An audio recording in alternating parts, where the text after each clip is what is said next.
Welcome back to my channel Author for Physics. In this video, we are going to read a book about Akbar and Birbal. So let's get started.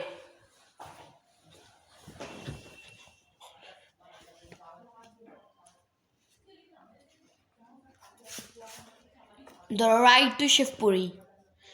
One day, Birbal sat despondently with an untouched plate of food in front of him. His wife was trying unsuccessfully to get him to eat. "I'm not hungry," Birbal muttered as he hit out irritably at a mosquito that was droning in his ear.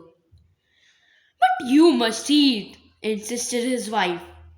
"You have not touched a morsel of food the whole day." I know. Birbal shook his head in exasperation.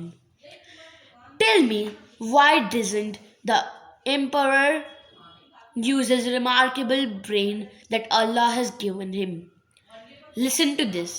Yesterday, Raja Todermal suggested that if I were really clever, I should be able to relate an incident that never happened, that is not happening, and that that will never happen. Todermal dislikes me, and the emperor knows it. But he agreed with him and said, "Birbal, I give you 2 weeks. Think of a suitable incident or admit that you're a fool." At least he didn't say that he would have your head cut off. Birbal's wife was tried to console him. She was think of the time Akbar had told Birbal to recover his ring from the Yamuna. "Please eat," she said. "I'll pray to Lord Shiva. He will help you satisfy the emperor." "What can Lord Shiva?"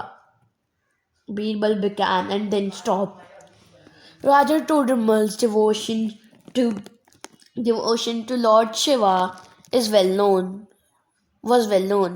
A thought crept into Birbal's mind and began to grow into a plan.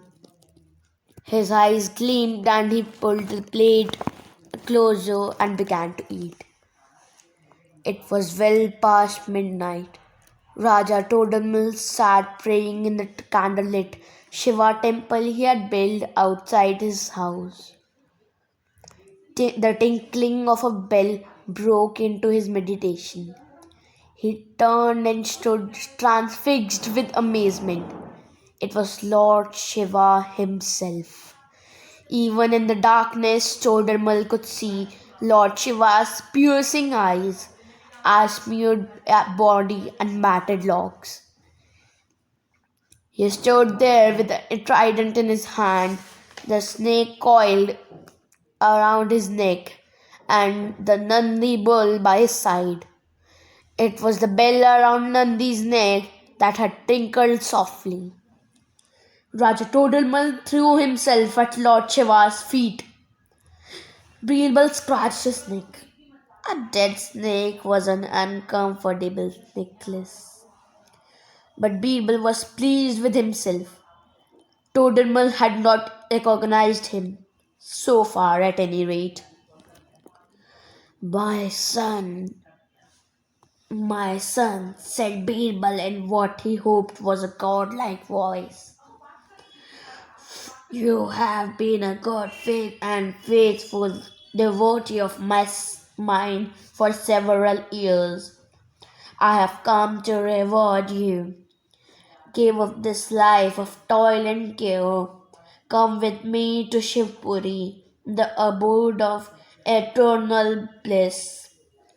A look of ecstasy came over Todermal's face. "My lord," he said in a voice choked with emotion, "I cannot believe my good fortune. My happiness overwhelms me. But, but I beg you for a day's leave. Just one day. to bid farewell to my emperor and my family. Your wish is granted, said Birbal, but here at the same time tomorrow night. Be here at the same time tomorrow night. He turned and strode off into the darkness, the placid Nandi by his side. Ah, what a fantastic bazi! Shabas! Mohanna! Shabash! The chief of the imperial pigeons, flew straight down into the emperor's hand. After performing the most intricate aerobatics in the air, Akbar caressed her soft feathers and turned to Raja Todermal. My faithful Diwan, he said, you look all flushed and excited. It, I know it is not pigeon flying that brings such a color to your cheeks. What good news are you concealing? Tell me. Birbal stood a short distance away. He could not hear what Todermal was telling the emperor, but he could guess. Akbar was looking at Todermal a little quizzically. Suddenly, the emperor caught Birbal's eye. Akbar looked at Todermal and back again at Birbal. He knew his Willy minister, especially when he was up to some mischief. Once again, it was well past midnight. Raja Todermal stood outside the Shiva temple, his hands folded, waiting anxiously. A bell tinkled softly in the darkness. Within seconds, Lord Shiva appeared. Raja Todermal pro- uh, pro- prostrated himself at Shiva's feet. Come, my son, said Birbal. The road to Shiva is fraught with danger. Human eyes cannot bear to see the horrors along the way. So you must hide yourself in this sack, and be very quiet. Evil spirits, evil spirits may pinch you and prod you as we proceed, but fix your mind on Shivpuri and your sufferings will seem nothing. Raja Todermal obediently climbed into a large sack. Birbal had made small holes in the sack for Todermal to breathe. The sack was loaded onto Nandi the bull, and the journey into Shivpuri began. As they left Todermal's house, Birbal suddenly felt as if someone was watching them.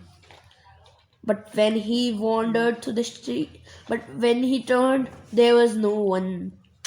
For 2 hours, the bull wandered through the streets of Agra with Todermal slung across his back. Occasionally, Birbal would pinch the body in the sack or slap it across the buttocks.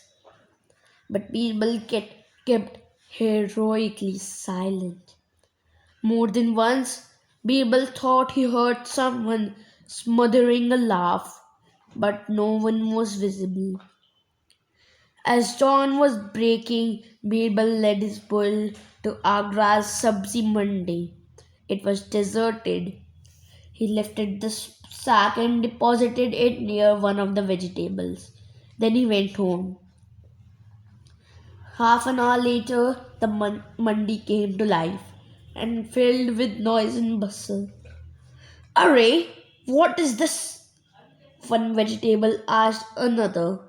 He gave the sack a kick. Todermal winced. Seems like a sack of rotten melons, the other man answered, giving the sack another kick. Raja Todermal could bear it no longer. He forgot about reaching Shivpuri. Open the sacks, you rascals! He roared. I will show you what rotten melons it contains. Later that evening, Akbar sat in the Diwani khas with a few chosen courtiers.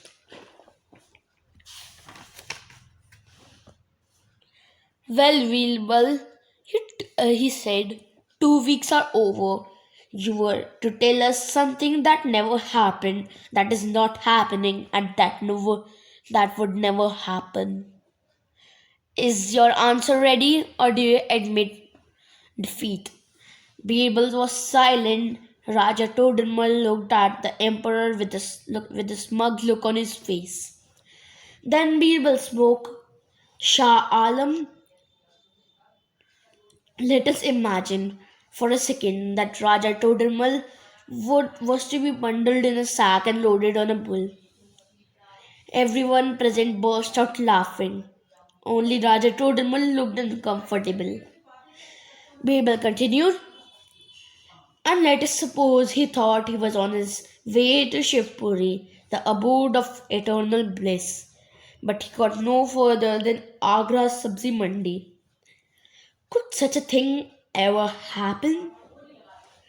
Raja Todamal was furious, but he also realized that he could not say anything without giving himself away. My clever Birbal, said the emperor softly, you have proved your worth once again.